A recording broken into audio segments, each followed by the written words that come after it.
I just finished the Cobra Kai series. Wow, what a trip down nostalgia road that was. Let me start by saying that I kind of was a karate kid. I took Taekwondo when I was a kid. I started when I was 9 years old, and this show really resonated with me because all of my closest friends were from Taekwondo. In fact, my three closest friends I still hang out with. We were together to watch the Super Bowl recently and to cheer on our Patriots, even though they didn't win. So I made lifelong friends doing martial arts. And it's interesting to me to note that there's this band of misfits in the high school that this TV show centers around. And all I can say is, it feels like me. I felt like that was who I was when I was growing up. So this actually does kind of touch my heart in a little bit, in that, well, for the most part, I sort of see it as how I grew up. Now, what I want to say about this is that it's nostalgia done right. And I mentioned that before, and I really feel like this came in and it brought in these characters that we had all seen before. Everyone knew who the Karate Kid was. Everyone remembers the fight that he had with Johnny, and kind of brings it all back together, introduces new characters, introduces a very diverse group of characters, and at the same time remains true to the original characters and the original story. This is the exploration of masculinity that this generation needs. I really feel like this is a story about masculinity that is a little bit more realistic, and for the most part doesn't go into the realm of where we see it, masculinity explored in so many other areas with guns and violence and drugs. So, you know, this to me was like such an amazing thing to put together, and hopefully people can learn some lessons from it, maybe even study it a little bit. The first thing I want to say about masculinity, and that the show heavily talks about, is the idea of absentee fathers. We see that Daniel didn't have a father because his father had died when he was very young. And Johnny's father, we see a few instances of him. He has a stepfather who's kind of an asshole and treats him very badly. Despite being very rich, he doesn't treat him very well. Both of these men find substitute fathers in their karate teachers, their senseis. You see Johnny, they actually show a scene of him as being a very young kid. He goes up to Cobra Kai and he thinks this is really cool and he joins it. We also know the story of why Daniel joined up with Mr. Miyagi to become a karate student of his. So they both become basically father figures. This is explored very heavily. Now in the next generation, we start to see Miguel, who doesn't have a father. He seems to not be in his life whatsoever. We also see Robbie, who is Johnny's son, and Johnny's the same asshole to his son that his father was to him. This entire cycle repeats itself. Absentee fathers can create children with behavior problems. You've actually, you know, this is true in real life in many instances. Not that there aren't great single parents, but this has happened to many kids. And we see that Robbie's actually something of a juvenile delinquent. He's fallen in with people and he's committed some crimes and things along those lines. And so both of them, Miguel and Robbie, find a substitute father, a person who's a father figure to them in their karate. Now, I always had a father, so I didn't need a father figure, but my Taekwondo instructor, Master Kenny, was definitely a father figure to me, and I felt like he was someone that I had a lot of respect for growing up. And in fact, years later, I went to one of my friend's weddings in Japan. He married a Japanese woman, and I actually spent a lot of time with my karate master, my Taekwondo master. So it was like this really neat, cool thing to do and sort of revisit those that moment in my life. But this just took me back to all of that, you know. So what we see is this generational search for a father figure, and we see that Johnny takes up with a bad karate instructor who teaches him the wrong things, while Daniel gets taught good lessons in life. And so what you start to see is this played out over their lives, that Johnny's life is a mess. Daniel's really got his life together. He's got a wife and kids that he takes care of, and he has a successful business.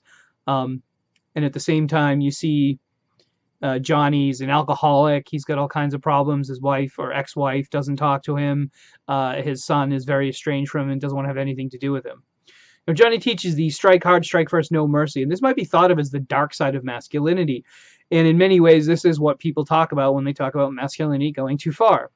Daniel teaches the balance. Maybe you could think of that as the light side, that you need to know your boundaries and restrain yourself at times. There will be times when you can show that you're dangerous, and it's important to be dangerous, but at the same time also know your own restraint. And we see the next generation of kids learning the lessons from the teachers and even adapting them. One of my favorite characters in it is Hawk. He goes by Mohawk, but he's a kid with a deformed lip.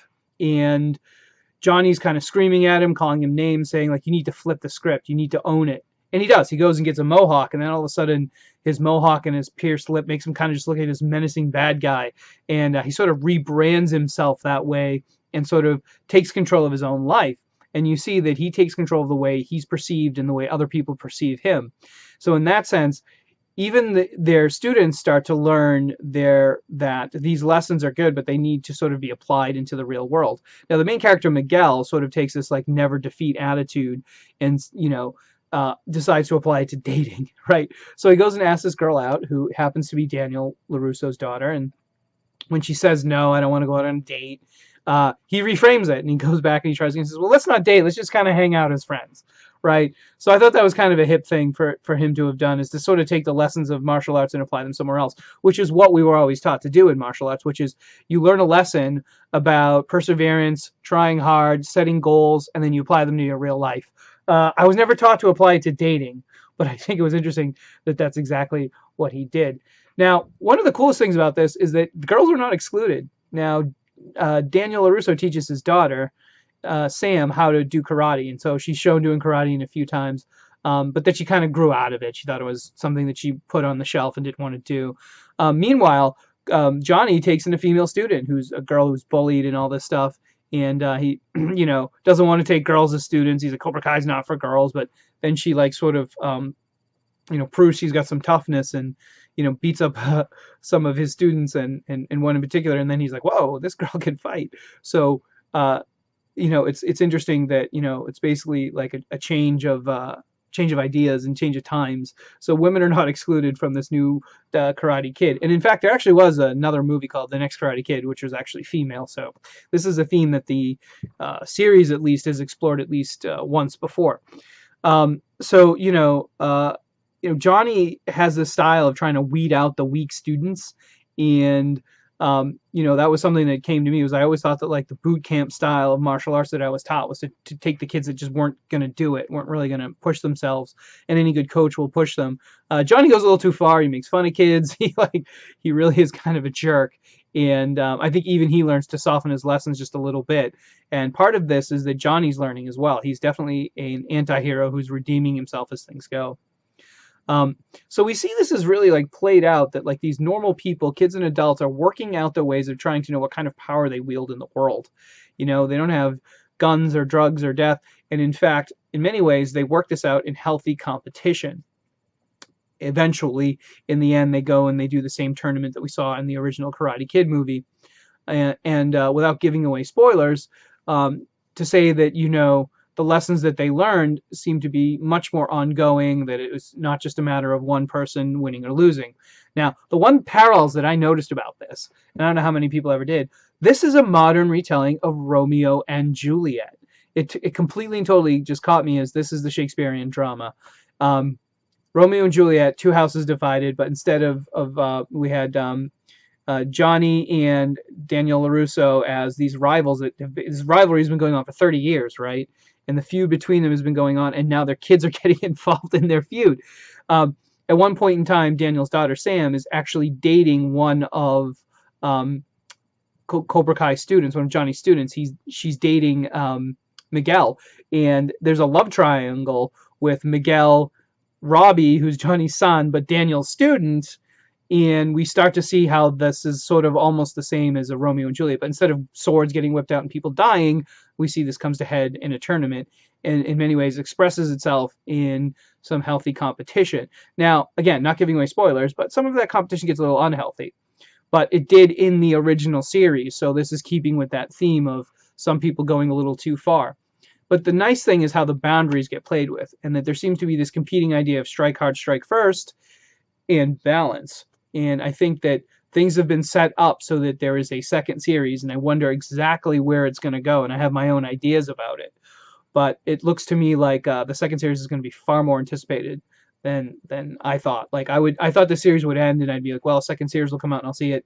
I want to see that series now. That's how good I thought this was. Now, maybe it just touches to me that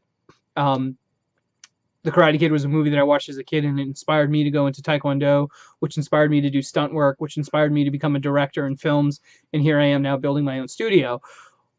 or maybe it's just a matter of it was a really good series that can and should appeal to numerous people.